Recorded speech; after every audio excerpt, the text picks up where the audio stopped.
The Parliamentary Commission on Banking Standards said regulators were partly to blame, but primary responsibility lay with Dennis Stevenson, chairman of HBOS, from its creation to its collapse, and former chief executives James Crosby and Andy Hornby. This was a colossal failure of management right at the top of HBOS, and the results were catastrophic, and we're still picking up the pieces, we the taxpayer.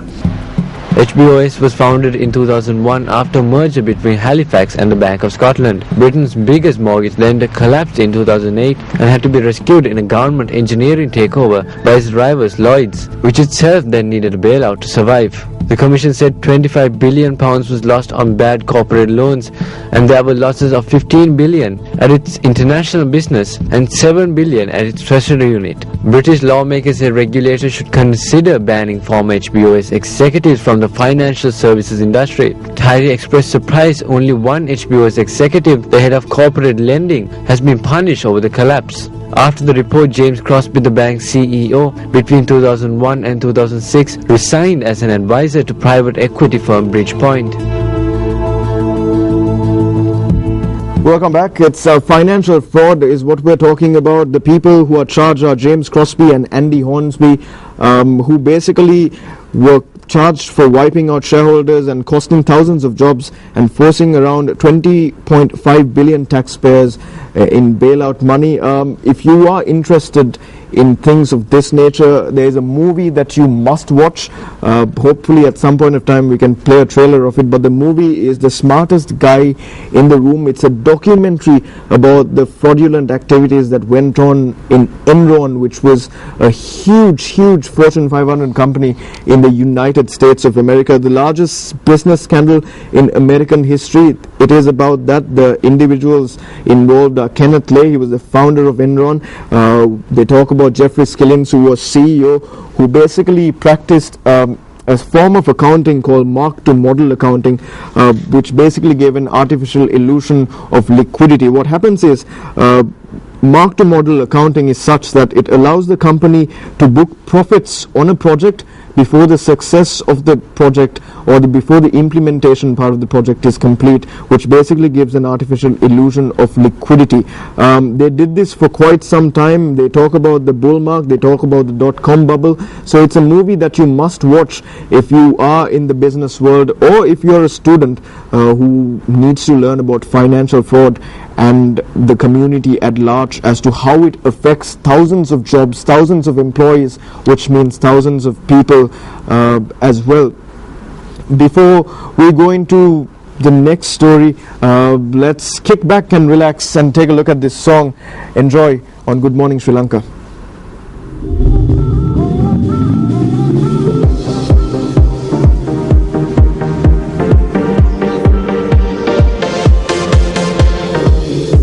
I'm better, so much better now. I see the light, touch the light, we're together now.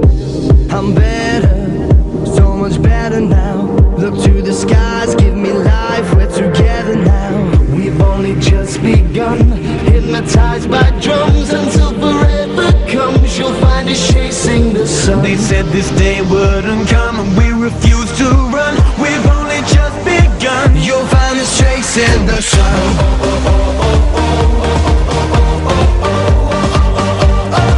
You'll find us chasing the sun.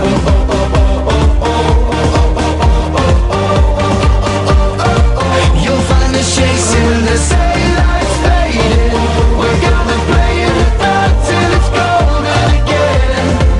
And now it feels so amazing, can see it coming and we'll never grow old again. You'll find us chasing the sun. I'm never down, lying here staring up and you're looking down.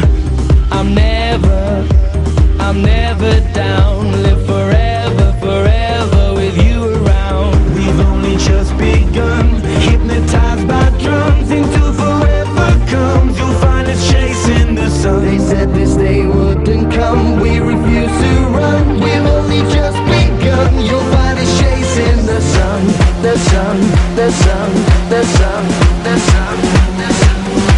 You'll find us chasing the sun.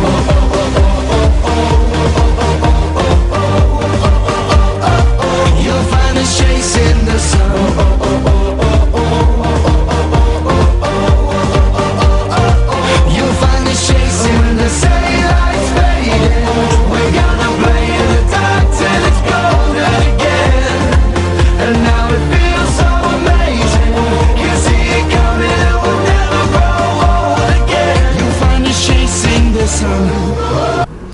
Chasing the Sun by The Wanted on Good Morning Sri Lanka. It's a great song if you are into electro dance music.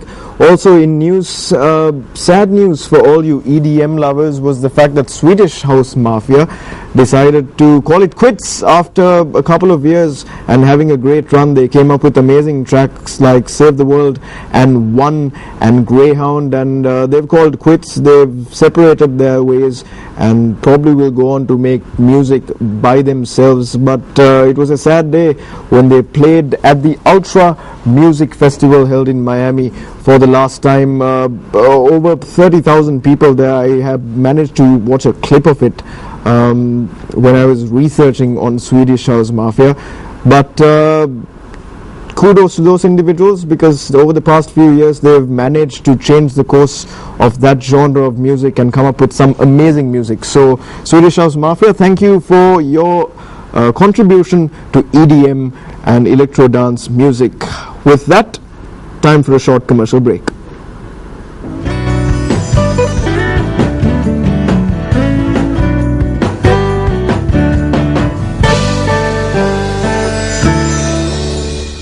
Welcome back.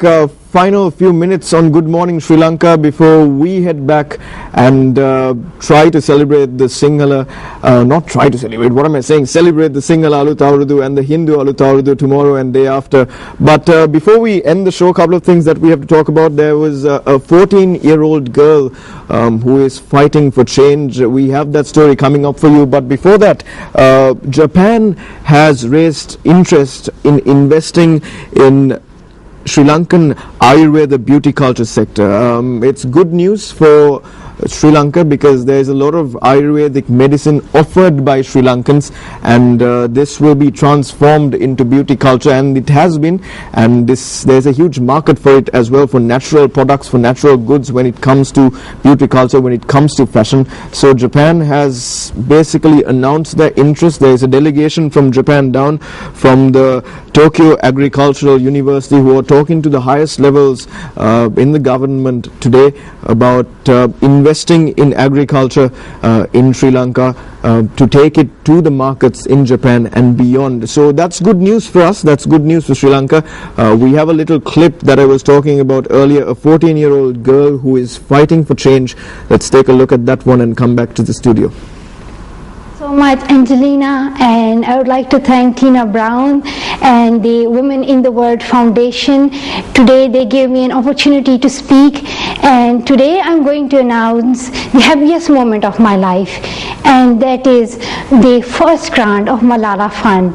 In Swat Valley, in my motherland, we are going to educate 40 girls, and I invite all of you to support Malala Fund and let us turn the education of 40 girls into 40 million girls. The education of 40 girls into 40 million girls, that's the message that was sent by Malala.